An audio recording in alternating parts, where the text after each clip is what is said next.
오늘 같이 은혜 나누신 말씀은 미가서 6장 6절로 9절 말씀. 그 6절, 7절의 내용을 보면 내가 하나님께 무엇을 드릴까?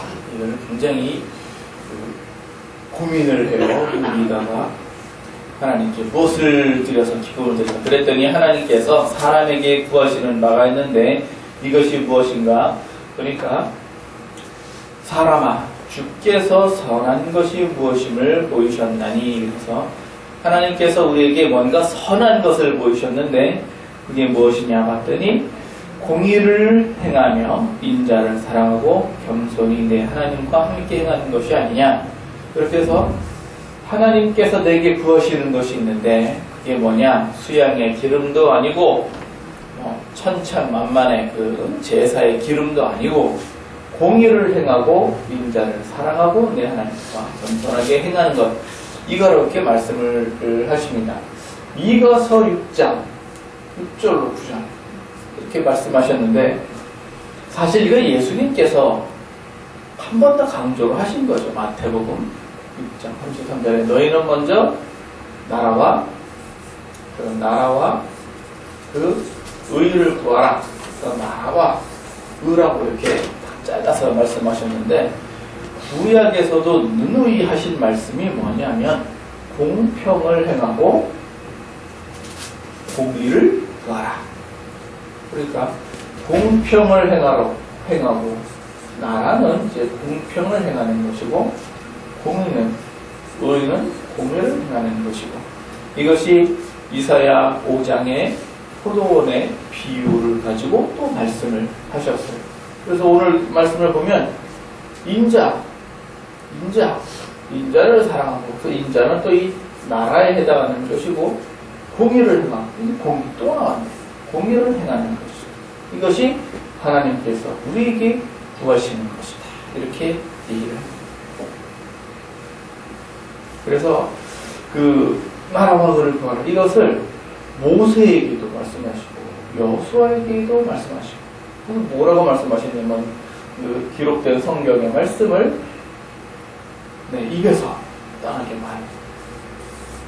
마음, 그리고 좌로나 우로나 치우치지 말고, 좌로나 우로나 치우치지 말고, 이게 다 나라와 이렇게 얘기해요. 그러니까 옛날이나 지금이나 바뀐 게 없어요. 하나님의 뜻은 그대로입니다. 그러니까 이 나라라는 것이 무엇냐, 이 나라에 대해서도 이렇게 보시는데, 이제 누가복음 17장에 보시면 하나님께서 17장 20절에 이하로 보시면 나라에 대해서 뭐라고 표현하셨냐면, 하나님 나라는 볼 수 있게 임할 수 있는 것이 아니고 또 여기 있다 저기 있다 보다 못하리니 하나님의 나라는 내 안에 있다.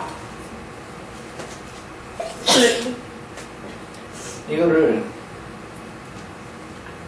예수님께서 직접 하신 말씀이세요.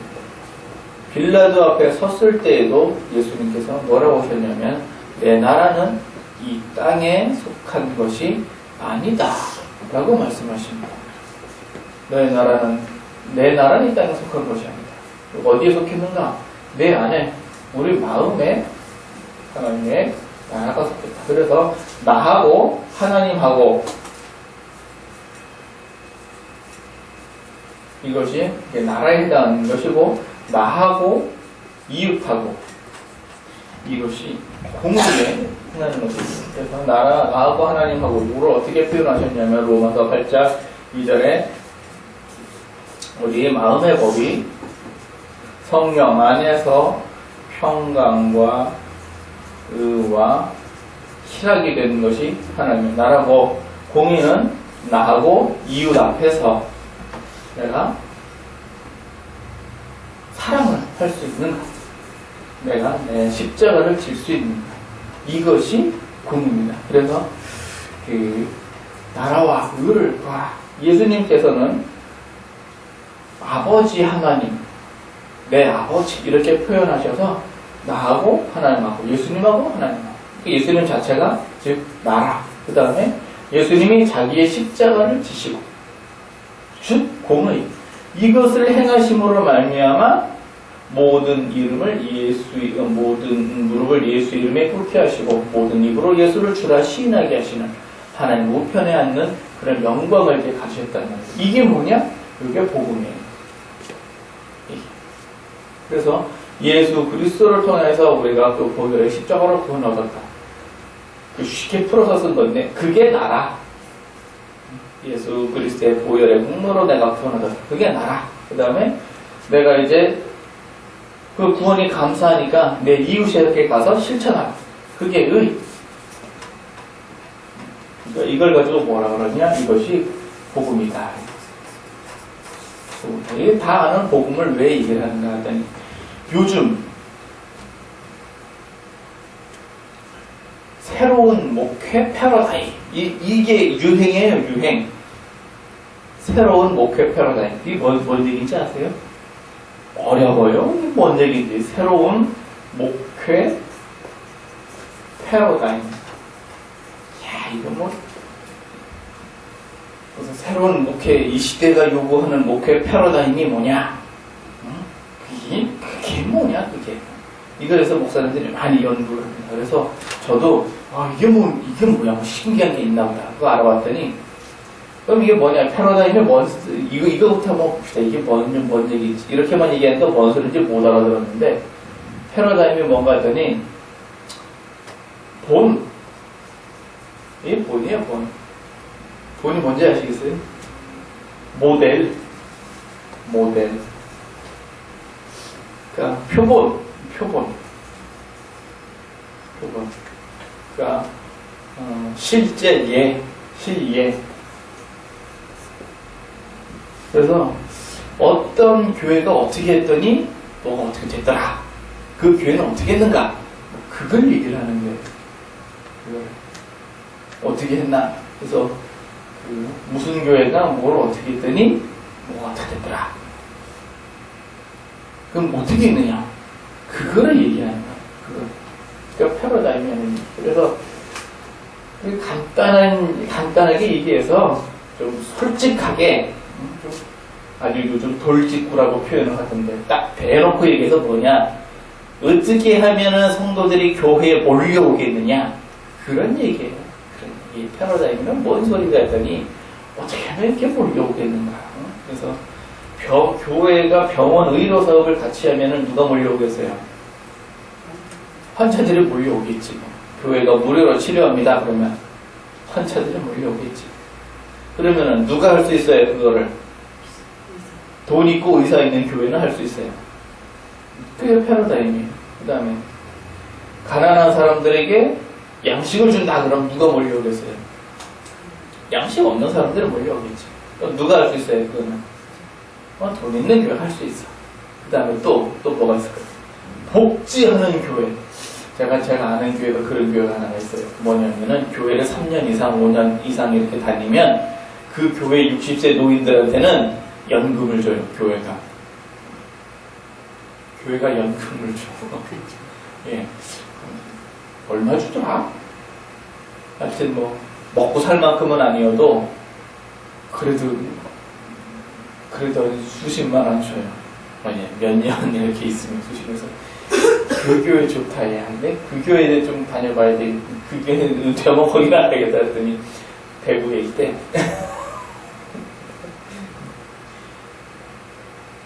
근데 그렇게 하려면은 그러면 이제 누가 모여들겠어요?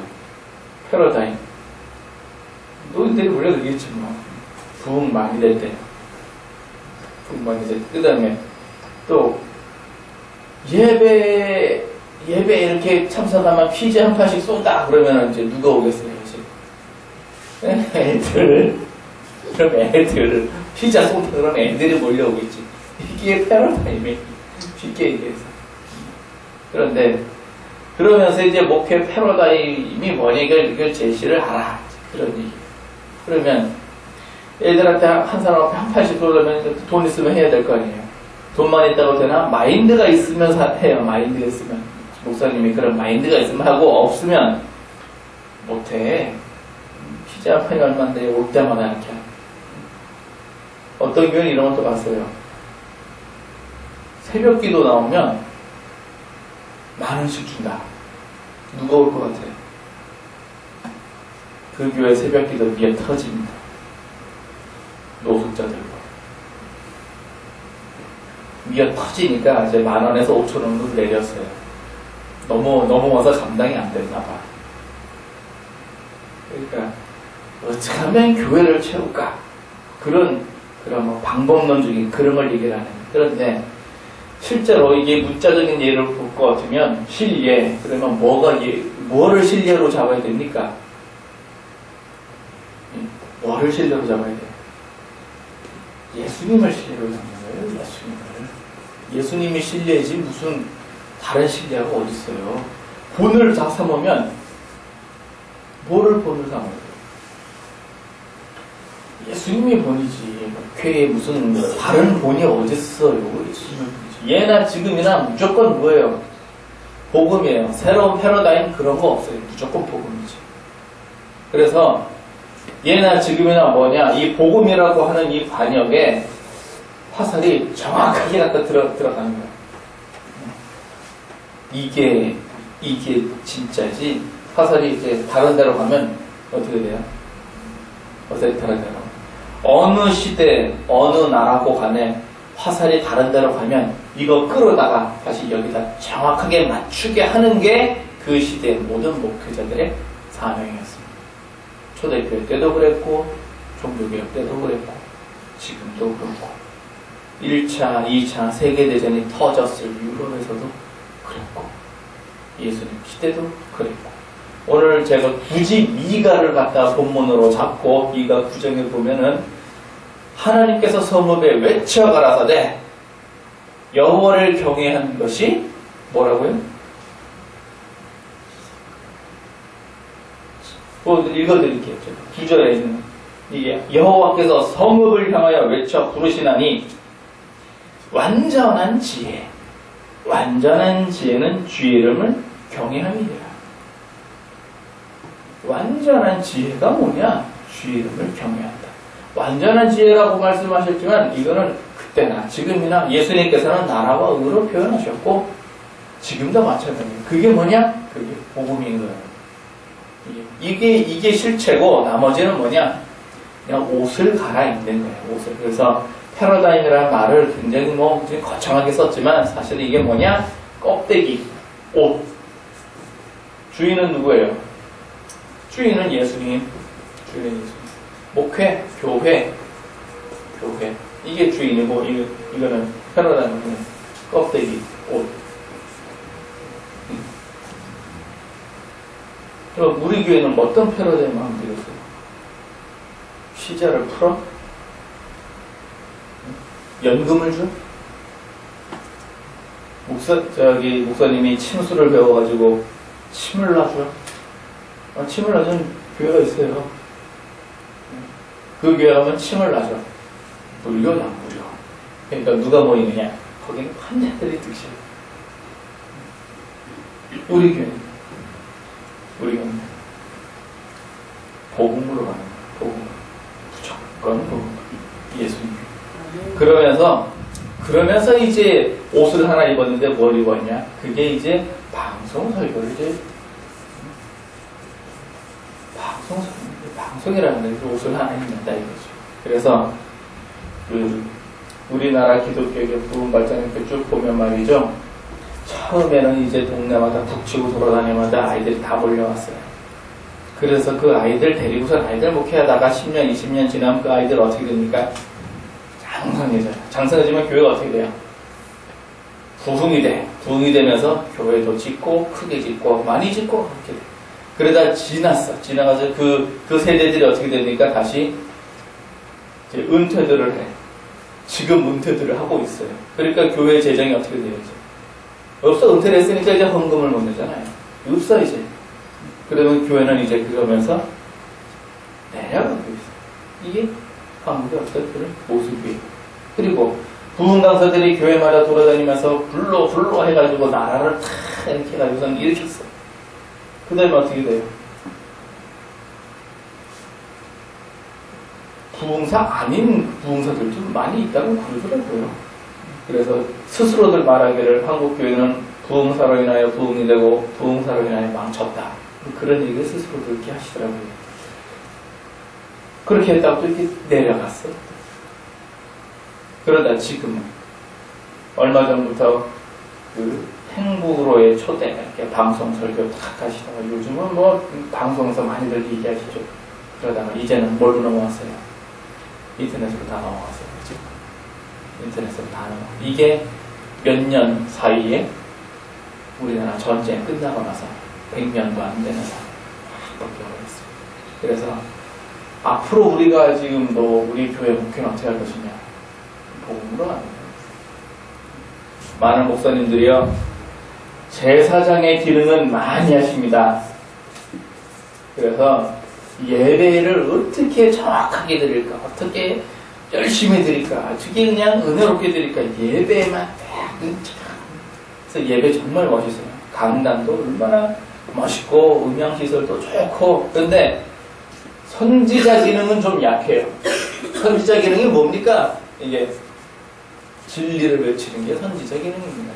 그러니까 이 목사님의 강단에서 외치는 말씀이 어때요? 다 거룩하고 좋아. 선지자가, 구약에서 선지자가 외치던 얘기는 뭐였어요? 거룩하고 좋은 얘기만은 아니었어요. 맨날 심판의 얘기만 얘기했어. 맨날 뭐 너희들 그렇게 하면 안 된다. 이사야, 예레미야, 뭐 에스겔, 다니엘 할 것 없이 다 그냥 죄를 지적을 했어요. 다 죄를 지적을 했어. 그러면서 뭘 하느냐? 회개하라, 돌이키라. 이게 다 선지자들의 얘기였어요. 그래서 제사장의 기능만 해서는 안 되고 선지자의 기능도 해야 됩니다. 안 하면 이거 좀 예수님께서 그러시잖아요. 짓지 않는 게 벙어리게 하라고. 그래서 파수꾼이 파수를 섰는데 적군이 왔어. 나팔을 안 불었어. 그 죄값을 누가 담당할까요? 파수꾼이 자기가 다 감당할 수 있습니까? 그러니까 선지자의 기능을 해야죠. 또 왕의 기능도 있어요. 왕의 기능. 이렇게. 그래서 우리 이제 복음을 정확하게. 복음은 뭐냐? 나라와 의다. 복음은 나라다. 그 나라는 뭐냐? 내가 하나님 잘 믿는 게 나라다. 의는 뭐냐? 내가 하나님 잘 믿고 받은 은혜를 이웃 사람들한테 잘 베풀어 주는 게 의다. 이 두 가지예요. 두 가지. 이걸 미가서에서는 공의를 행하고 인자를 사랑하라. 그래서 인자가 나라고 공의가 공의고, 예수님께서 나라와 의를 구하라. 이렇게 표현하십니다. 이렇게 하셔서 이제 시대는 바뀌었어도 뭐는 변함이 없습니까? 복음은 변함이 없습니다. 시대는 바뀌었어도 복음은 변화가 없고, 옷은 바뀌어도 주인은 변함이 없습니다. 예수님은 변함이 없습니다. 예수님의 표본이라는 얘기는요, 예수님이 하면 나도 하고, 예수님이 안 하면 나도 안 하고, 그거지. 패러다임이라는 거창한 이름을 가지고 뭐를 그렇게 열심히 이렇게, 그건 껍데기에 불과한 거예요. 그러다가 본질 잊어먹어요. 껍데기에 치우치다가 본질 잊어먹어요. 우리는 그렇게 하지 맙시다. 여기 근처에 보니까 교회에서 오케스트라를 해요. 청소년 오케스트라. 누가 모일까요? 그러면 거기에 청소년들이 뭐예요? 모여가지고 뭐 하느냐? 악기 연주예요. 악기 연주. 그러니까 록그룹 연주가 아니라 바이올린, 첼로, 피아노, 플 이런 사람들이 와가지고 연주를 해요. 좀 체험을 하겠죠. 그러면은 그래서 교회마다 다 자기 교회들 패러다임이 있어요. 그러나 진짜 본질을 잃어먹으면 안 된다. 그래서 우리는 앞으로 주님 오실 때까지 교회나 여러분이나 저나 뭔가 자기가 가진 달란트는 있어요. 그거를 행하는 거. 그게 요즘 거창하게 말하는 패러다임이고, 실제는 복음. 나라와 의는 주님 오실 때까지 영원히 변치 않는 것입니다. 하나님께서 직접 말씀하시고 성경에 기록하신 것은 1점 1도 변할 수가 없습니다. 그래서 앞으로 주님 오시는 날까지 나라를 잘 구하시는 여러분과 저 되길 예수님 이름으로 축원합니다. 주님 오시는 그날까지 공의를 잘 행하는 여러분과 저 되기를 예수님 이름으로 축원합니다. 아멘.